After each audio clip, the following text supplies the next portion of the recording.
I stood in Bryce's office, trying to process his words. Pack your things. Your position has been eliminated. The termination hit me like a physical shock, though I'd been expecting it for days. 1 week after Verity's funeral, and here I was, being fired. The timing wasn't coincidental. I kept my expression perfectly neutral, despite the storm raging inside. I understand. We'll need all client information transferred immediately, he continued, sliding a folder across his desk, especially any contacts you've been handling directly. I nodded, accepting the folder without opening it. Of course. And, he added, leaning forward with poorly concealed urgency, we'll need details about the West Coast accounts. Verity mentioned them before her. Unfortunate passing. That's when I knew. They had no idea she'd officially transferred the entire 1.2 million portfolio to me 3 days before her heart attack. No idea I'd already quietly resigned via certified mail that morning. I'll gather everything, I promised with a pleasant smile. Bryce seemed almost disappointed by my calm reaction. He'd expected tears, perhaps begging. Instead, he got professionalism that clearly unsettled him. You have until the end of the day, he said, dismissing me with a wave. I walked out of his office, past curious stares of colleagues who'd clearly been speculating about my closed-door meeting. Some looked away quickly, guilty about already knowing my fate. Others watched with barely concealed satisfaction. One less competitor on the corporate ladder. At my desk, I began methodically packing my few personal items into a small cardboard box the HR department had already provided. How considerate of them to have it ready. Nell from accounting approached, her voice lowered. Is it true? They're letting you go? Apparently my position has been eliminated, I replied, carefully wrapping the small crystal paperweight Verity had given me for my 3-year anniversary with the company. That's ridiculous. You brought in that huge Coastal Solutions account just last month. I shrugged.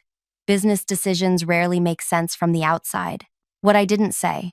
This was exactly what Verity had predicted. Exactly what we had planned for. 6 months earlier, Verity had called me into her office late one evening. Everyone else had gone home, leaving the floor quiet except for the distant hum of the cleaning crew's vacuum. Kenna, she said as I entered, close the door. I did as instructed, settling into the chair across from her desk. Verity pushed aside her computer monitor and slid a glass of water toward me. I've been watching you outperform everyone for 3 years, she said, her direct gaze as intense as ever. Yet they keep passing you over for promotion. I sipped the water silently. 5 years at the company, and despite bringing in more new business than anyone, I remained stuck while less qualified men climbed upward. The executive team has a particular vision, she continued, choosing her words carefully. And apparently, we don't fit it. What she didn't say, but we both understood. The all-male leadership team maintained their positions through an intricate network of favoritism. My boss had hit the glass ceiling so hard, she'd stopped trying to break through. I'm dying, she stated flatly. Cancer.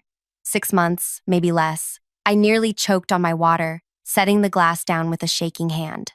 When I'm gone, they'll carve up my client relationships like vultures. Unless, she outlined her plan, she would gradually introduce me to her most valuable clients, the West Coast portfolio worth $1.2 million in annual contracts. But officially, these meetings would appear as routine support work. They're watching the big accounts, she explained, not the scattered smaller ones that collectively matter most. For months, we worked together in plain sight. I met with creative entrepreneurs, boutique manufacturers, and innovative startups all along the coast. Verity introduced me as her right hand. The clients trusted her judgment. Meanwhile, at the office, the whispers began. Spending an awful lot of time with Verity, one colleague remarked loudly as I passed the break room. Probably fishing for that promotion, another responded with a snort. My immediate supervisor, Bryce, began requesting unusual reports, asking pointed questions about client meetings. I provided just enough information to satisfy without revealing our true activities. 2 weeks before she died, Verity finalized the paperwork. Legal transfer of client relationships, properly notarized.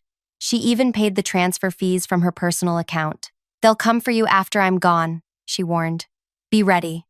The day she died, I cried genuine tears. She'd become more than a mentor, but beneath my grief, her plan was already in motion. At her funeral, the executive team performed their sorrow beautifully. Bryce placed his hand on my shoulder, his touch uncomfortable and unwelcome. "Such a loss," he said. "We'll need to discuss transitioning her accounts soon." I nodded, eyes downcast. Whatever the company needs. That evening, I received a text from the CEO. "Meeting tomorrow. Bring complete client list." I stayed up all night preparing 2 sets of documents. One included every client except those in the West Coast portfolio. The other was my resignation letter, effective immediately. With 2 weeks' notice, I wouldn't be required to work. The CEO glanced at my incomplete list during our morning meeting. "Where are the West Coast accounts?" "I'm not familiar with those," I said, expression neutral. "She handled them personally." His face tightened. "Search her files. We need those clients." For a week, I pretended to search while secretly meeting with my inherited clients. Every evening, Bryce would demand updates. Every morning, I'd report finding nothing. The company grew desperate. The quarterly projections looked bleak without those accounts. The executive team huddled in closed-door meetings. Then came my termination. Bryce barely contained his satisfaction, assuming I'd be devastated. Now, as I placed the last of my belongings in the box, Nell touched my arm. "What will you do now?" I smiled. "I have some ideas. If you're enjoying this story so far and want to know what happens next, hit that like button and subscribe to the channel. I promise Kenna's journey is just getting started, and you won't want to miss what's coming next. Drop a comment with what you think she should do after being fired like this. My name is Kenna Ellis, and until today, I was a senior account manager at one of the most prestigious firms in the city. Not the most glamorous title, but I made it work. I'm 32, single by choice, and determined in ways that often made my colleagues uncomfortable. Growing up in a small coastal town taught me patience. Watching my mother run a small shop while raising 2 kids alone taught me resourcefulness. 4 years at State College on scholarships taught me perseverance. And 5 years at this company taught me that playing by the rules was a luxury reserved for those who made them. Verity recognized that in me from the beginning. While other executives saw a quiet worker who followed directions, she saw the calculations behind my eyes. The first time she called me into her office, I thought I was being reprimanded. Instead, she asked what I thought about a proposal the team had celebrated that morning. "It's fundamentally flawed," I said, surprised by my own honesty. Instead of being offended, she smiled. "Explain." I outlined 3 critical weaknesses in the proposal that everyone else had missed. When I finished, she nodded once. "Tomorrow you'll join me in the client meeting. Say exactly what you just told me. But no buts. The client deserves honest expertise. That's what we're paid for." The next day, the client thanked us for our candor and signed a larger contract than originally proposed, specifically requesting that I be involved in implementation. That was the beginning of our working relationship. Verity became my mentor, though neither of us ever used that term. She pushed me, challenged me, and trusted me with increasingly important responsibilities. When I generated a 30% increase in my portfolio's revenue while others struggled to maintain their numbers, I expected recognition. Instead, Bryce was promoted to team lead, despite his mediocre performance. "You have to play their game," a female colleague advised. "Laugh at their jokes, join their happy hours, make them comfortable." I tried, briefly. Spent evenings nursing drinks I didn't want, listening to stories that weren't funny, pretending to be interested in golf tournaments I couldn't care less about. It made no difference. When the next promotion went to Quinn, who'd been with the company half as long as me, Verity called me into her office again. "Stop trying to be one of them," she said. "They've already decided who you are." "Which is a threat," I laughed. "I'm not threatening anyone. You outperform them consistently without playing their games. That's the most threatening thing you could do." She was right, of course. My results spoke for themselves, but numbers couldn't overcome the invisible barriers. I watched as male colleagues took credit for my ideas in meetings, interrupting me only to restate exactly what I'd just said to nods of approval. I endured clients addressing questions to junior male colleagues instead of me, despite my seniority. And through it all, I kept breaking records, bringing in business, making the company money they happily accepted while denying me advancement. Verity understood. As the only female executive, she'd fought the same battles for decades. She'd reached a level of success that demanded respect, but never acceptance. I watched her navigate board meetings where her suggestions were ignored until a male colleague repeated them. I saw her excluded from golf outings where real decisions were made. "Don't make my mistakes," she told me once. I waited for them to recognize my value. Don't wait. But I wasn't sure what the alternative was until the day she told me about her diagnosis: stage 4 pancreatic cancer. 6 months at best. She'd kept it secret from everyone except her doctor and now me. "Why tell me?" I asked, still processing the shock. "Because I need your help," she replied, "and because you deserve better than what they'll give you when I'm gone." Her plan was both simple and daring. The West Coast portfolio consisted of 23 clients she'd personally cultivated over 15 years.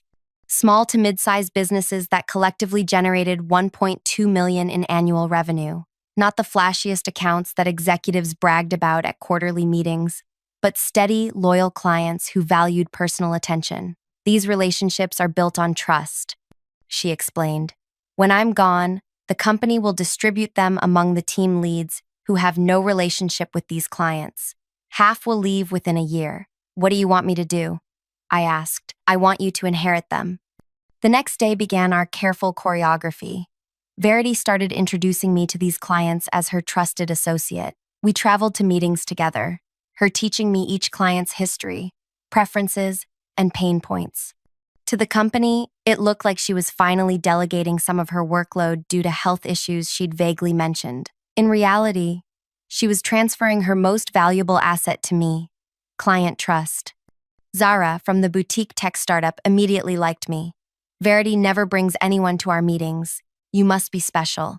"Kenna sees things others miss," Verity said simply. Mateo, whose sustainable packaging company was growing rapidly, was more direct. "Are you taking over for Verity?" "Just supporting for now," I replied, following our agreed script. "Good. I hate repeating myself to new people."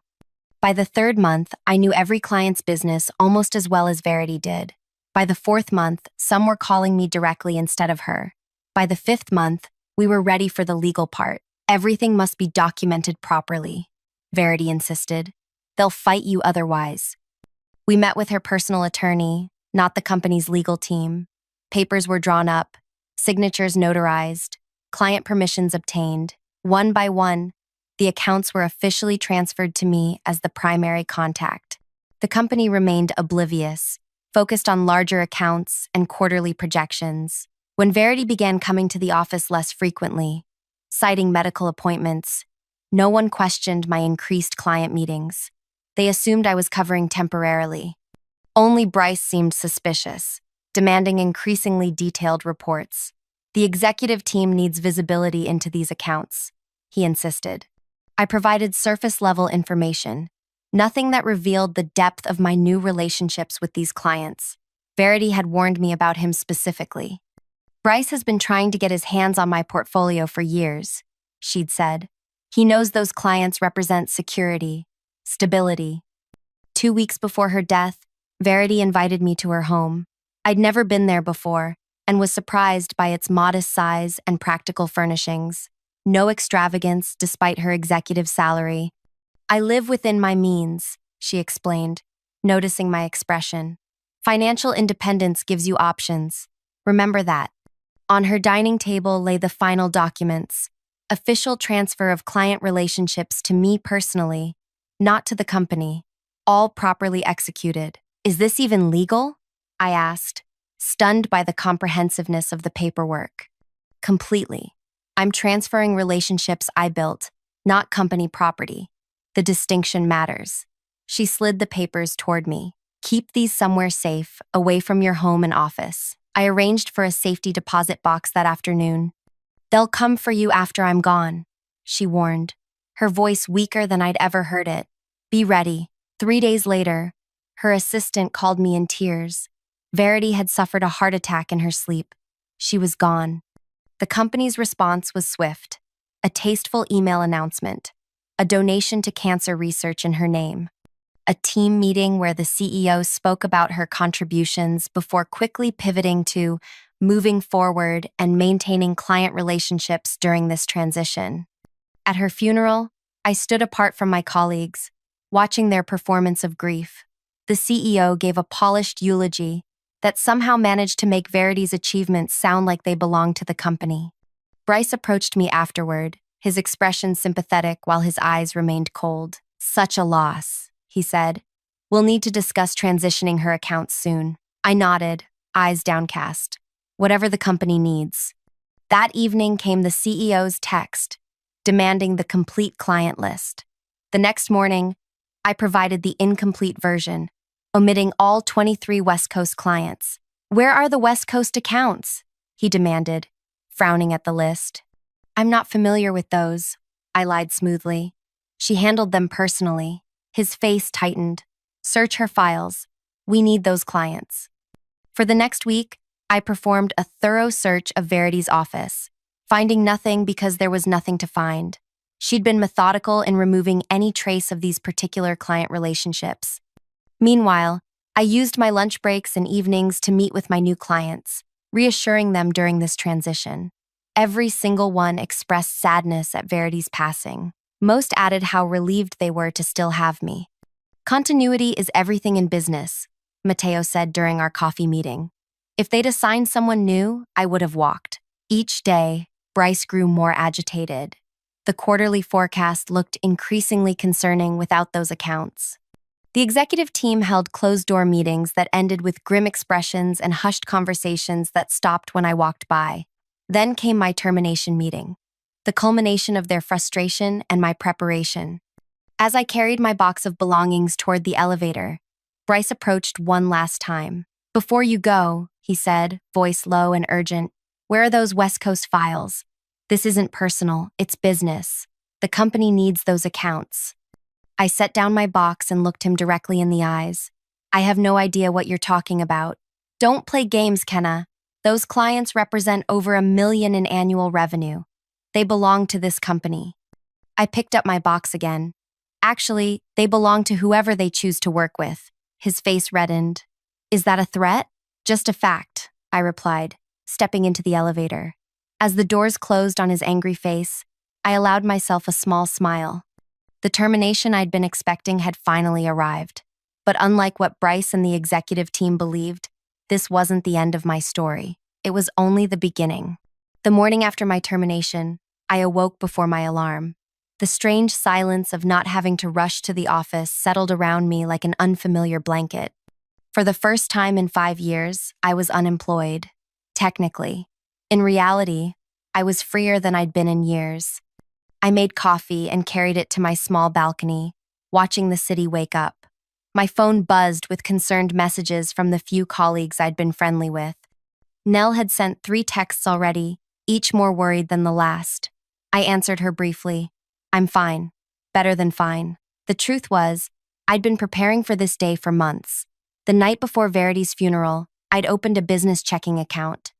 2 days later, I'd filed the paperwork for my new limited liability company. 3 weeks after that, I'd secured a small office space in a converted warehouse by the waterfront, walking distance from 5 of my new clients. All of this had been done quietly, methodically, following Verity's detailed instructions. "Don't rush," she'd advised. "Let them show their true colors first." And they had spectacularly. My phone rang. An unknown number.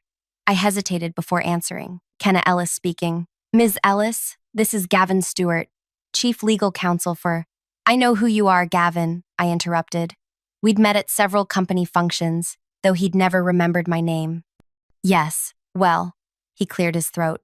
"There seems to be some confusion regarding certain client relationships formerly managed by Verity Winters. The company would like to schedule a meeting to clarify these matters."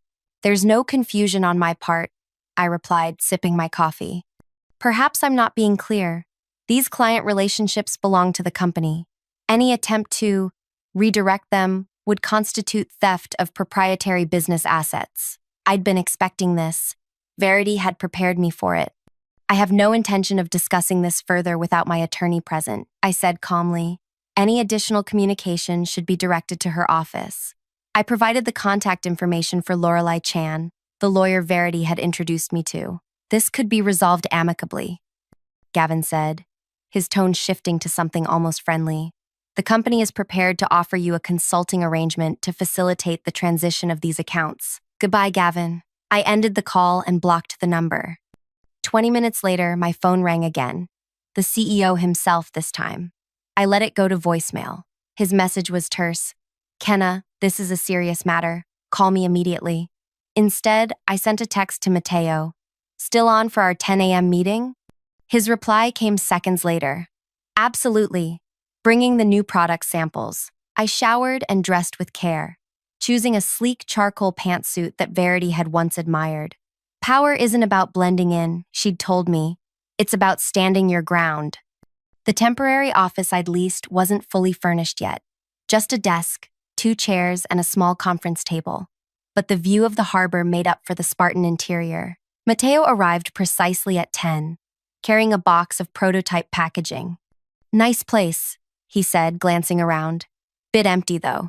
For now, I replied. I'm starting small. Mateo set his samples on the conference table. Got a call from your old company this morning. Some guy named Bryce? My pulse quickened. What did he want? To schedule an urgent meeting about our account. Said there'd been a restructuring and he'd be taking over. Mateo shrugged. I told him we're happy with our current arrangement. And what did he say to that? He said there must be some misunderstanding. That all client contracts are with the company, not individual representatives. Mateo laughed. I told him to check his paperwork again. I smiled, feeling a wave of validation. And did he? Must have. He got very quiet, then said he'd have to get back to me. Mateo opened his sample box. Enough about that. Let me show you what we've been working on. By noon, I'd confirmed meetings with 5 more clients for the following day. By 3, I'd received emails from 7 others, all reporting similar calls from either Bryce or another executive at my former company. At 4, Lorelei called. They're threatening legal action, she said without preamble, claiming breach of contract, client poaching, and misappropriation of trade secrets. Exactly as Verity predicted, I replied. Yes, and exactly as we prepared for. I've reviewed all the documentation again. The client transfers were executed properly, with full disclosure to and consent from each client. You never signed a non-compete clause, and there are no trade secrets involved since all client information was either publicly available or provided directly by the clients themselves. So, we're on solid ground? Absolutely. But they don't know that yet. They're bluffing, hoping you'll panic. What's our next move?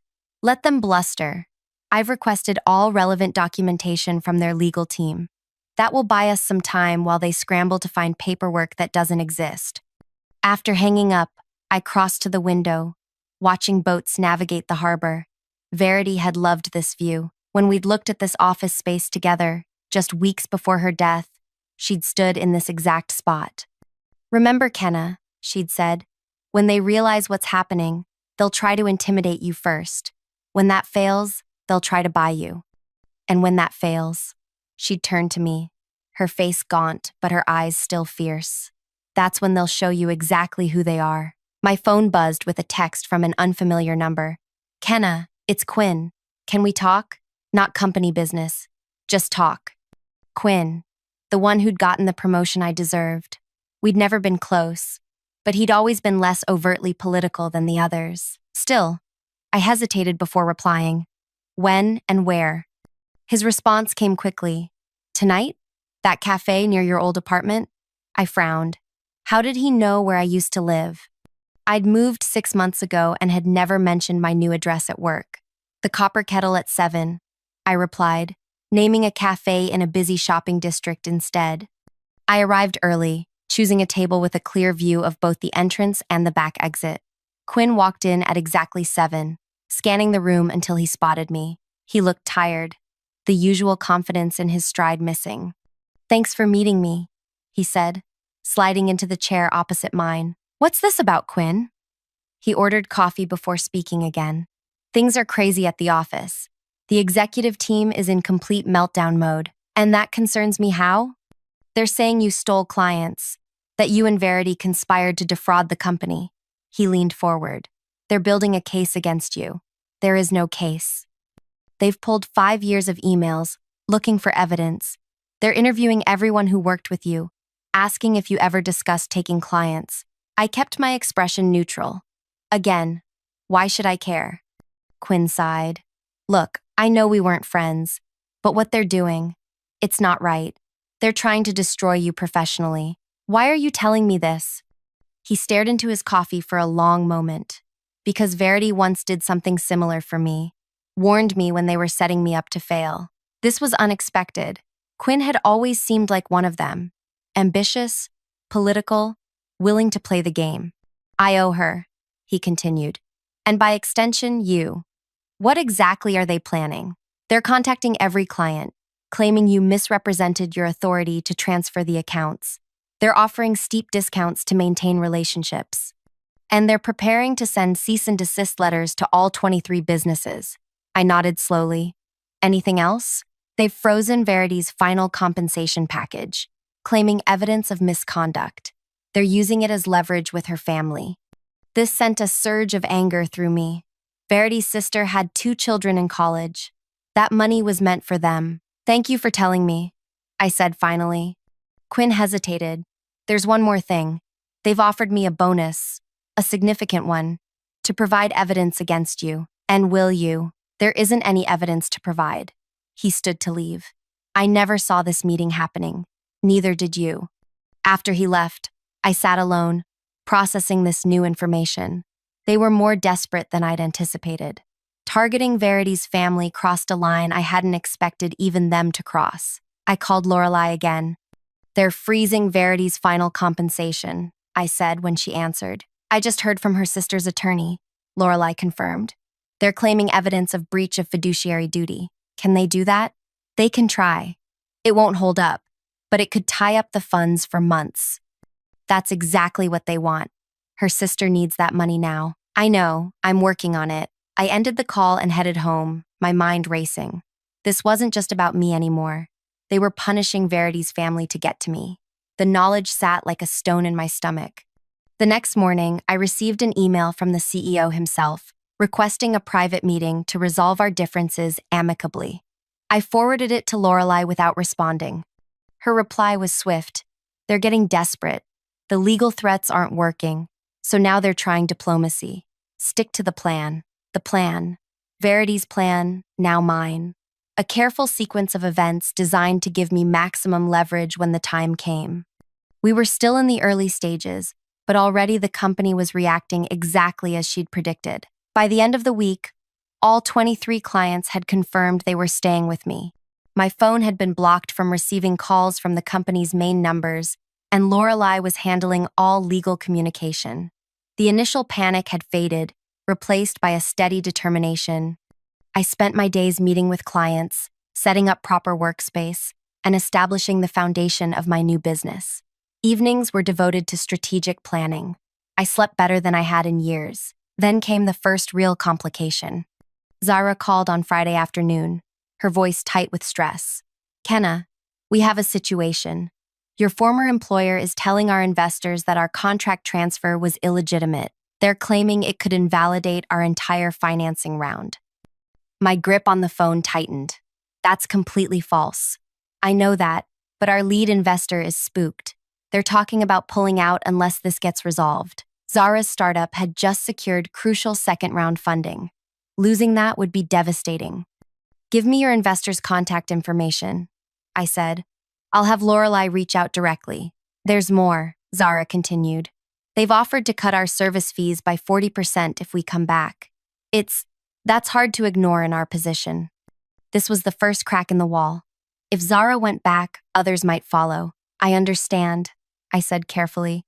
That's a significant discount. But we don't want to leave you, she added quickly. You and Verity have been there from the beginning. We trust you. Let me see what I can do, I promised. After hanging up, I paced my small office. This was an escalation I hadn't fully prepared for. They were targeting the most vulnerable clients first, the startups with investor pressure and tight budgets. I called Lorelei again, explaining the situation. They're playing hardball, she agreed. But so can we. How? I can't match a 40% discount. I don't have the resources they do. No, but you have something they don't. I could hear the smile in her voice. You have Verity's contingency plan, I think. The next morning, I invited Zara to my office. When she arrived, Lorelei was already there, along with a man I'd never met, tall, silver-haired, with the confident bearing of someone used to being in charge. Zara, this is Ambrose Tanner, I said, Verity's former mentor and the founder of her first investment group. Zara's eyes widened.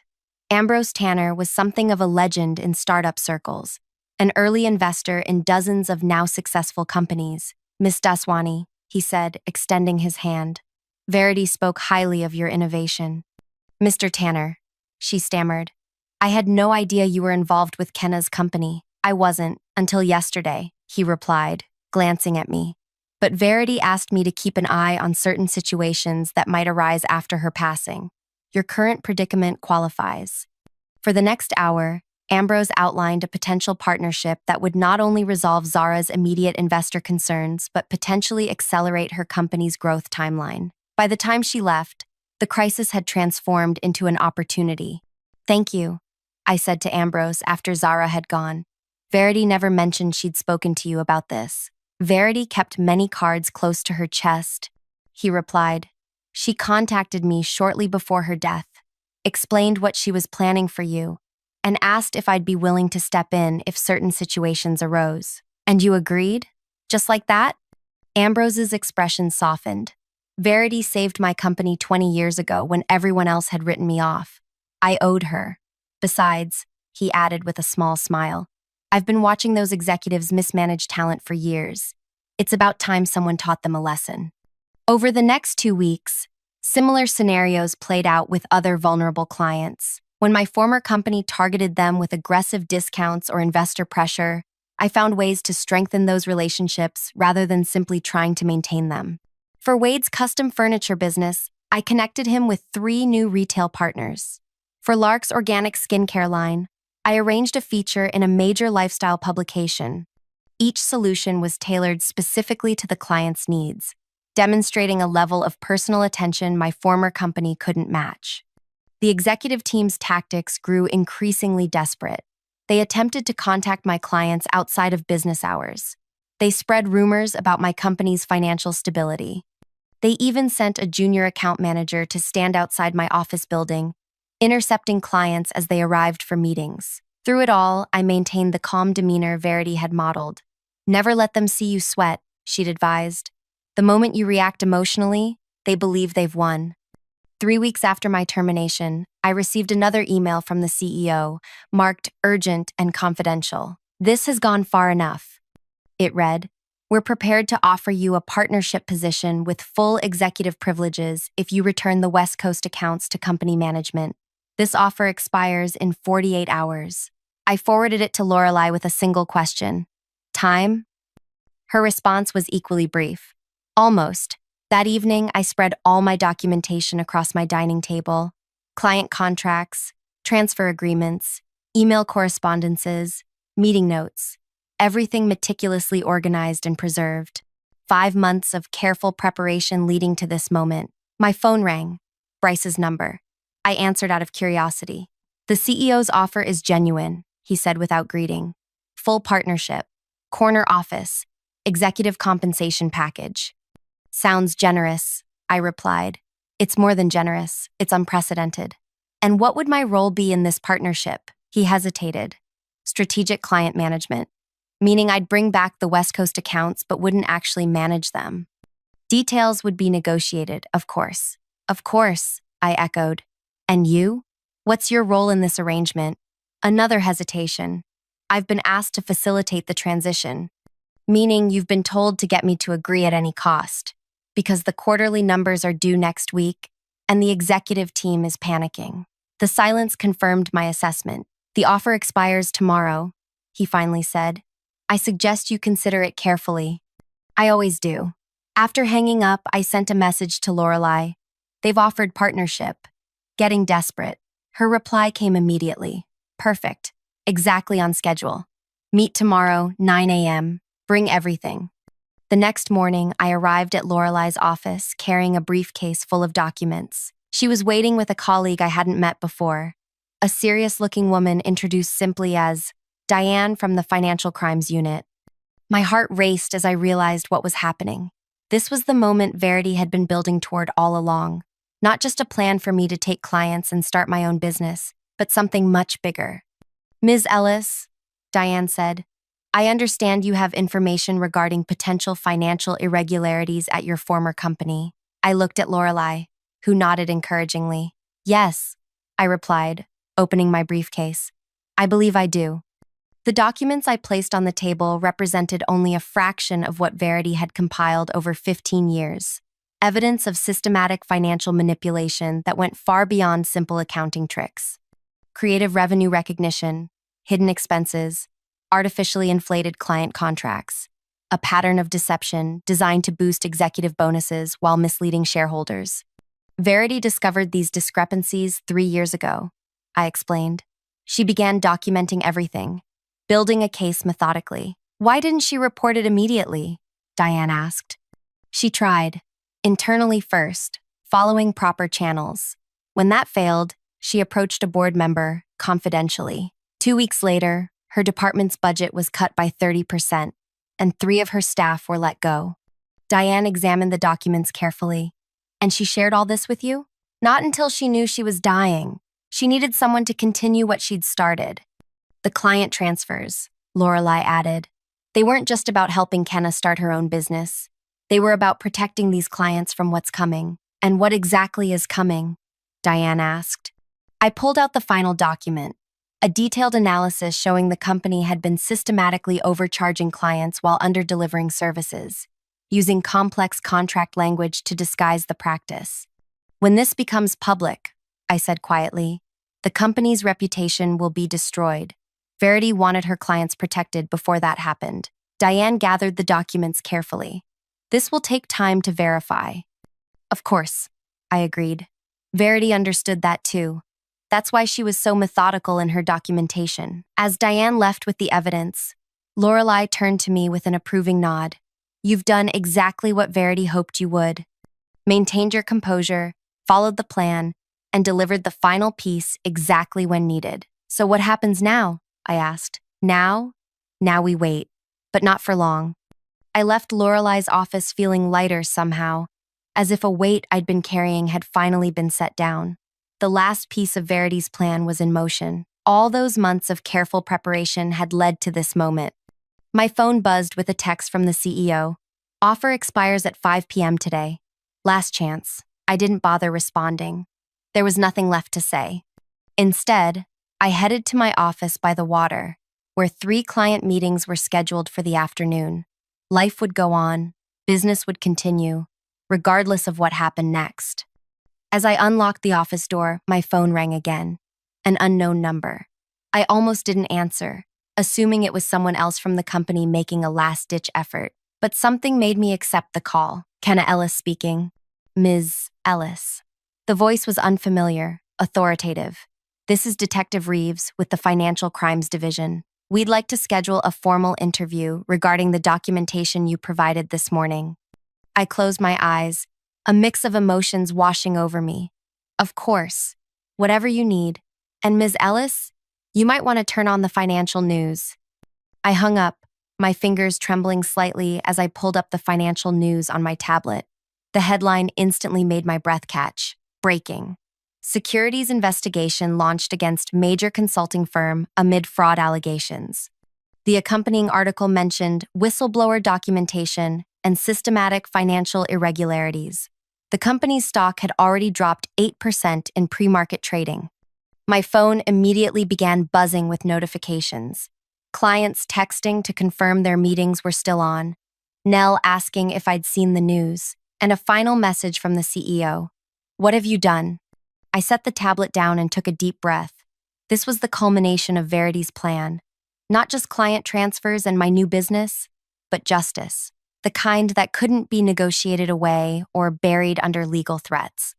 As the morning progressed, the news grew more detailed. Trading of the company's stock was temporarily halted after it plunged 20%, Financial analysts were dissecting the allegations. Former clients were being interviewed about their experiences. By noon, the first executives were being photographed leaving the building with security escorts. By 2, the board had announced an emergency meeting. By 4, Bryce and 3 others had been placed on administrative leave pending investigation. Through it all, I conducted my client meetings as scheduled, though everyone wanted to discuss the breaking news. Did you know? Mateo asked during our afternoon conference call. Let's focus on your upcoming product launch, I replied, neither confirming nor denying. That evening, Lorelei called. The SEC has requested formal interviews with 17 current and former employees. Your name is at the top of the list. I assumed it would be. They've also frozen all executive bonuses and compensation packages from the past 3 years. I thought of Verity's sister and her college-aged children. What about posthumous benefits? Will Verity's family still get frozen out? Actually, no. I've already confirmed her final compensation package is being processed separately due to special circumstances. Apparently, no one wants to appear to be punishing a deceased whistleblower's family right now. I smiled, feeling a weight lift. Good. That's what matters most. There's something else, Lorelei added. They found Verity's original report from 3 years ago. The one that was supposedly lost when she first tried to report the irregularities internally. It was buried in a restricted executive file server. So they knew, all along, every single one of them. The entire executive team was complicit. I thanked Lorelei and ended the call, walking to the window of my apartment to watch the city lights come on as dusk settled. Everything was unfolding exactly as Verity had planned. The company that had systematically marginalized us both was now facing the consequences of its actions. My phone buzzed with yet another message. Quinn, this time. They're looking for scapegoats. Bryce is claiming you and Verity fabricated everything. I wasn't surprised. Let him. The documentation speaks for itself. I've been asked to provide a statement about your work practices. And will you? I'll tell the truth. That you were the most ethical person in that building. I set my phone down, oddly touched by his loyalty. Perhaps not everyone from my old life was an enemy after all. The next morning, Detective Reeves arrived at my office for our formal interview. For 3 hours, I walked her through every document, every discrepancy, every attempt Verity had made to address the issues through proper channels. She kept meticulous records, Reeves observed, studying a particularly detailed spreadsheet comparing reported client billings to actual services rendered. Verity believed in accountability, I replied. She used to say that integrity isn't what you do when everyone's watching. It's what you do when you think no one is. After Reeves left, I sat alone in my office, feeling a strange mixture of vindication and sadness. Verity should have been here to see this. She'd orchestrated everything so perfectly, yet wouldn't witness the results of her planning. My phone rang. An unfamiliar number with the area code from Verity's hometown. Kenna? This is Iris, Verity's sister. My heart quickened. Iris, yes, how are you? I just received notification that Verity's benefits are being released. All of them. The company's legal team suddenly became very cooperative. I'm glad to hear that. There's something else. Her voice softened. Verity left a letter for you with my attorney. He was instructed to deliver it 1 month after everything happened. Would you like me to mail it? Or I can come to you, I said quickly, if that's all right. 2 days later, I sat in Iris's modest living room, holding an envelope with my name written in Verity's distinctive handwriting. Iris had given me privacy, stepping outside to tend her garden. The letter was dated 1 week before Verity died. Kenna, if you're reading this, then everything has proceeded according to plan. The company is facing investigation, the clients are safe with you, and my family's financial security is preserved. What you don't yet know is why I chose you. It wasn't just your competence or your integrity, though both are remarkable. It was because 3 years ago, when I first discovered the financial irregularities, you were the only person who noticed something was wrong. With the company, yes, but more importantly, with me.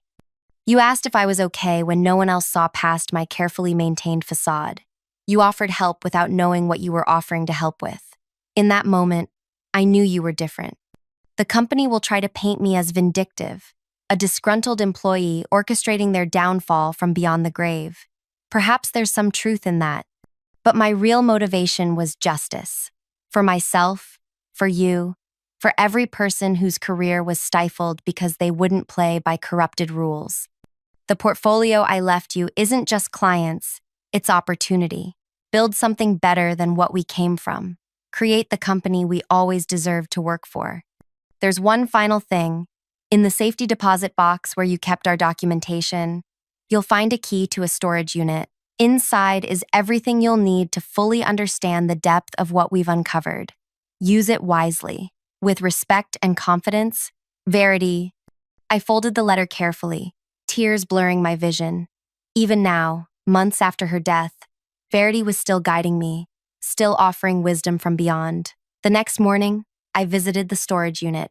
Inside was a single filing cabinet containing detailed dossiers on every executive at the company, their financial dealings, their decision histories, their vulnerabilities, information gathered meticulously over 15 years. Among these was a separate folder labeled Board Connections, documentation of how each board member had been selected not for their oversight capabilities, but for their willingness to look the other way. Copies of emails, meeting recordings, evidence so comprehensive it took my breath away. I immediately called Lorelei and Detective Reeves. This wasn't just about financial irregularities anymore. This was systematic corruption at every level. Within days, the investigation expanded. The board chairman resigned. 3 additional executives were placed on leave. The company's stock continued its downward spiral. Through it all, my business grew steadily. The clients who had trusted Verity, and now trusted me, remained loyal. Word spread about a new consulting firm that prioritized ethical practices and client success above all else. 6 months after my termination, I leased a larger office space in the same waterfront building. My team had grown to include 5 full-time employees, including Nell, who had resigned from our former company the day after the investigation became public. On the morning we moved into the new space, a package arrived. A framed photograph of Verity standing on the beach near her hometown, looking out at the horizon with characteristic determination. A note from Iris accompanied it. She'd want this in your new office. I hung it in the reception area, directly across from the entrance where every visitor would see it. Beneath it, I placed a small plaque with the words that had guided me through the past year. Success isn't climbing their ladder, it's building your own. That afternoon, I received an unexpected visitor, Quinn, looking uncomfortable in the unfamiliar surroundings. Nice place, he said, glancing around. Very different from the old office. That's the point, I replied. What brings you here? I've been offered a position at what's left of the company. There were structuring after the investigation. Congratulations? He shook his head. I turned it down. It doesn't feel right, being rewarded for surviving the purge when I was part of the system that enabled everything. I studied him, seeing genuine regret in his expression. So what will you do? I don't know. Start over somewhere. Try to do better. I considered him for a long moment. We have an opening, junior position, less money than you're used to, but it's honest work.